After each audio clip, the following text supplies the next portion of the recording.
A Igreja Católica fortaleceu-se como instituição. Nesse período, houve expressivo aumento dos adeptos do catolicismo. A Igreja Católica desempenhou um papel articulador entre as sociedades medievais. Esse papel manifestou-se pela transmissão dos valores cristãos e do idioma latino.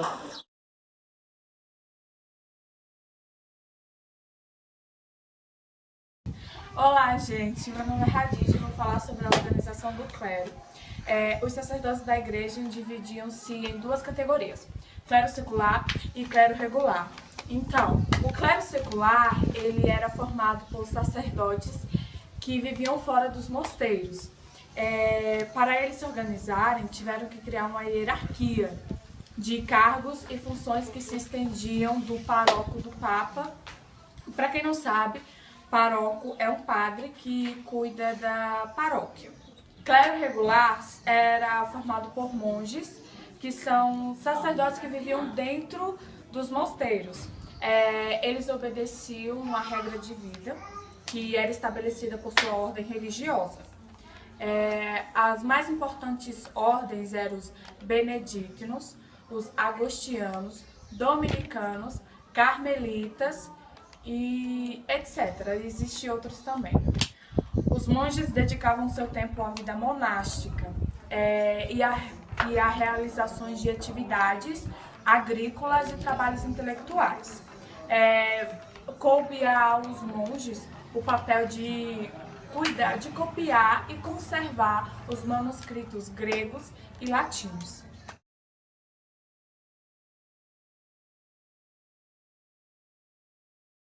Meu nome é Carol, vou falar sobre a perseguição às crenças. Antigamente, a igreja tinha muito poder, mas as pessoas não seguiam as suas doutrinas. Outras comunidades tinham suas crenças, suas doutrinas, suas próprias crenças, como adoração aos animais, cartonienses, consulta aos mortos e jogos de adivinhação. A igreja não via isso com bons olhos. Eles diziam que isso é heresia, que significava opção discordante. Então eles mandaram as autoridades religiosas a perseguir essas heresias. Muita parte dessas crenças tem raízes muito antigas e que foram se transformando com o passar do intercâmbio entre as culturas. O sacerdote Isidoro de Sevilha diz que isso é herético, que uma pessoa desvie do ensinamento da igreja e, mesmo sabendo desse desvio, não siga.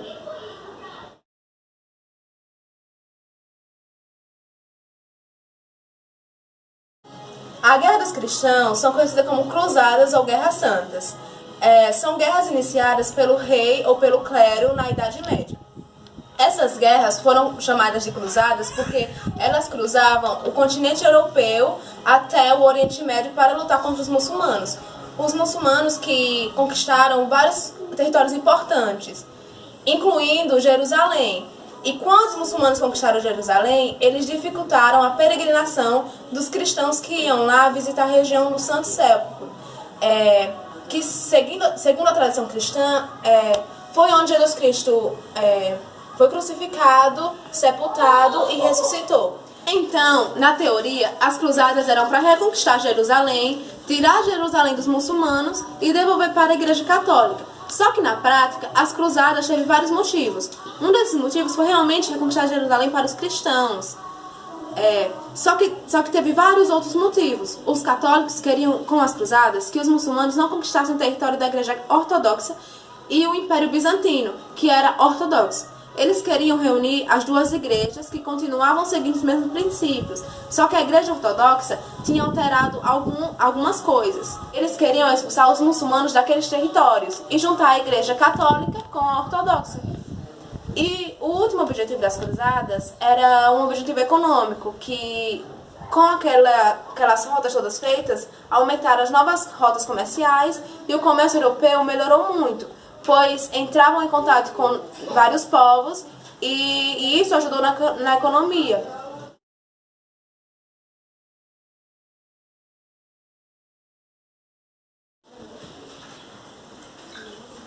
Eu vou falar falar sobre a cultura medieval e as influências do cristianismo. O nome Europa, na mitologia grega, refere-se à princesa Fenícia, que foi raptada por Zeus e levada até a ilha de Creta. Lá eles se uniram, geraram filhos, e entre eles Minos, o futuro rei de Creta. Na época medieval, não existia o termo geográfico de Europa nem europeu.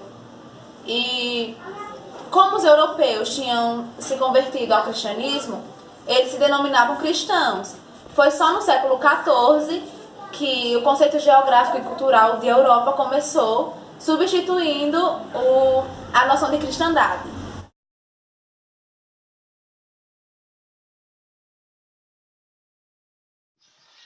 Durante a Idade Média, a educação formal era controlada pelo clero católico. Haviam escolas nos mosteiros, depois nas catedrais, e a partir do século XII, a igreja também esteve ligada ao surgimento das primeiras universidades.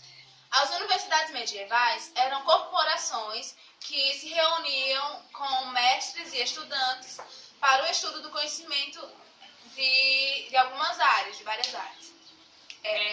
Por exemplo, faculdades nas áreas de teologia, artes, medicina e direito. Dentre as primeiras universidades, se destacaram-se as universidades de Oxford, Coimbra, Cambridge, Nápoles, Roma, Paris, Salerno, Salamanca.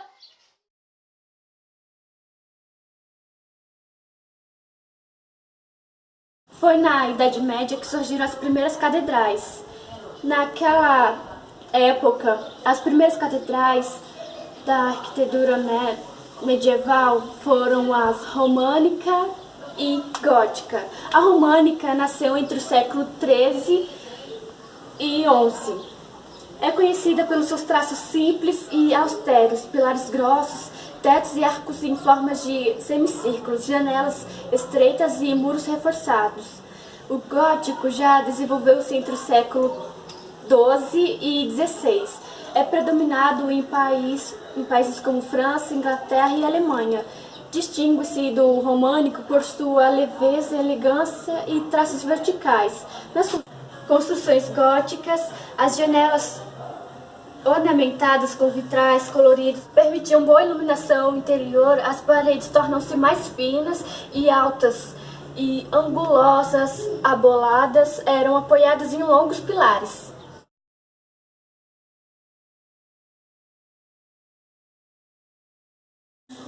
A pintura sacra. Dominada por temas religiosos, a pintura medieval dos séculos XII e XIII enfatizaram a representação humanizada de santos e figuras angelicais.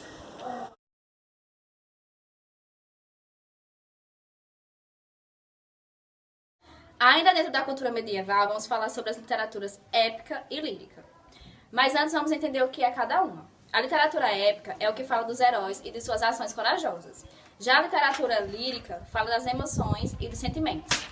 A poesia medieval procurou enaltecer os valores e as virtudes do cavaleiro, a justiça, o amor, a prudência e a cortesia.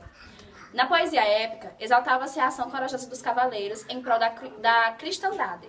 Na poesia lírica, exaltava-se o amor cortês dos cavaleiros em relação às suas damas.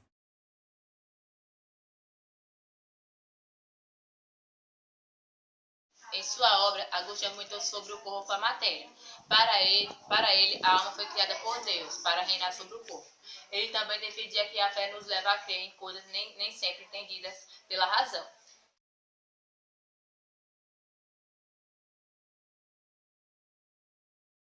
A cultura popular era empregada de humor e sátira. Segundo o crítico literário e historiador russo Mikhail Bakhtin, sei lá falar esse nome aí, o riso era considerado pelo cristianismo oficial da Idade Média um tom sério, era formado tão expresso na cultura oficial que valorizava o medo, a veneração, a dolicidade a resignação e a permanência da tradição. Já a cultura popular, com risos, alegria e intolerância, manifestava-se por meio de festejos carnavalescos, das encenações, dos gracejos, dos bufões, dos bobos, das paródias literárias que recriavam trechos da Bíblia, das orações, dos hinos religiosos, das lendas clássicas. Nessas atividades, as pessoas viviam e representavam seu mundo e promoviam o riso, divertindo o povo e criticando os costumes.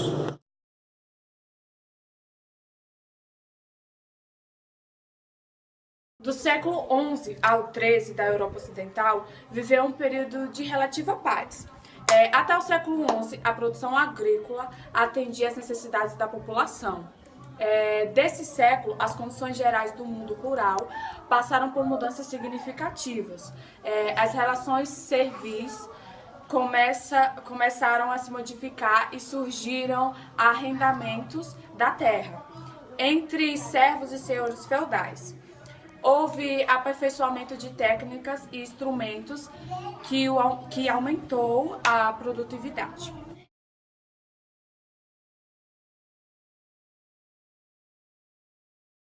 No desenvolvimento medieval também existiram as rotas comerciais, porque o comércio ganhou impulso com o aumento da produção agrícola, o desenvolvimento de artesanato urbano e o maior contato com os povos orientais. Com esse crescimento, se desenvolveram grandes rotas de comércio internacional, com destaque para as duas, que eram a Rota Comercial do Norte e a Rota Comercial do Sul. A Rota Comercial do Norte era realizada através do Mar do Norte e passava por cidades como Londres e Hamburgo. O comércio dessa rota era comandado pela Liga Hanseática, que foi uma associação de comerciantes alemães constituída no século XVIII.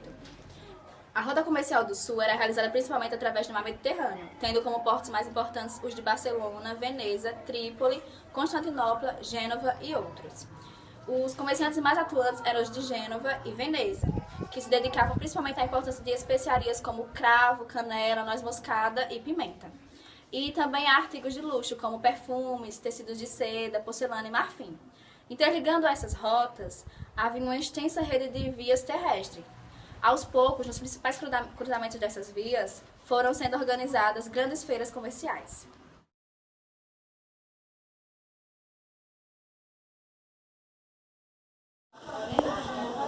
Corporação do ofício.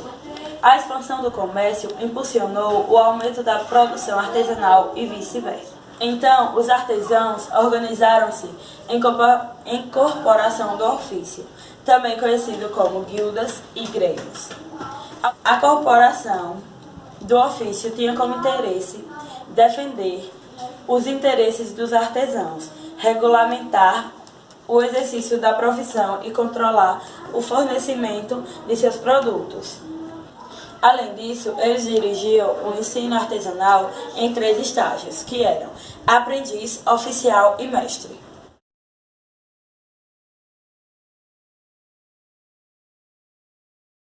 Muitas cidades surgiram próximas às rotas comerciais.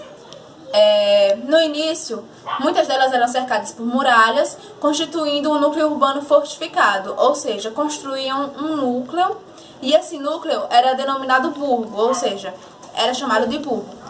Com o aumento populacional, os burgos tiveram que expandir, ou seja, tiveram que ampliar seus territórios para além das muralhas. Podemos dizer que, basicamente, os burgos são comerciantes e artesãos. No caso, eles são chamados de burgueses. Com a expansão do comércio e do artesanato, houve uma ascensão social da burguesia, ou seja, do grupo de homens de negócios livres de laços feudais.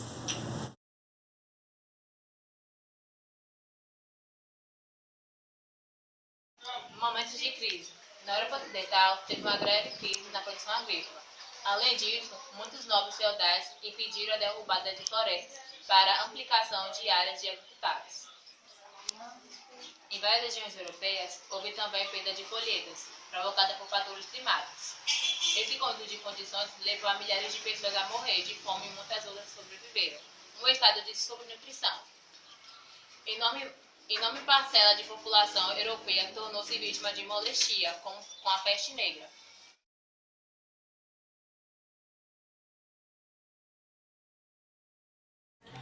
Guerras e crise social. No período final da Idade Média, as pessoas viveram muitos momentos de insegurança e intranquilidade social. A desorganização da produção provocou crises e abastecimentos e alto preço dos alimentos. Os grupos da burguesia e dos camponeses se revoltaram contra a exploração exercida pela nobreza feudal. E entre os conflitos teve a Guerra dos 100 Anos, que foi uma sequência de combates com diversas interrupções. O exército francês conseguiu expulsar os ingleses de praticamente todos os territórios da França.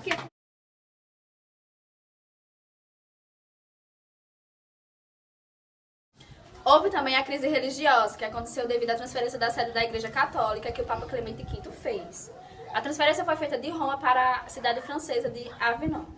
O Papa buscava manter boas relações com o rei da França e fugir das perturbações políticas que agitavam a Itália. Por isso veio a transferência. Mas anos mais tarde, isso traria sérias consequências para a Igreja e para a unidade da fé cristã. O período de crise ficou conhecido como o Grande Cisma do Ocidente e foi entre os anos de 1378 e 1417. Somente em 1418, com a realização do Concílio de Constância, a Igreja recuperou sua unidade, elegendo um novo Papa que foi instalado em Roma para comandar a cristandade católica. Essa crise acabou colaborando para gerar insegurança e desorientação entre os membros da cristandade, fazendo surgir várias doutrinas contrárias aos dogmas da Igreja Católica. Com o aumento populacional, os burgos tiveram que expandir. O que foi isso? Confete, foi? As paredes. Boa iluminação. Oi, controlar o ensaio. Colando aí. Ação.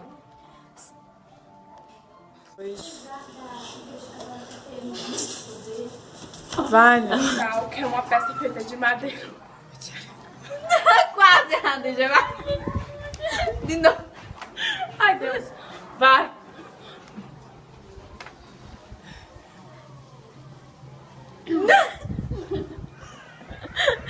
Não tem coisa. Na Europa, A noção de cristandade.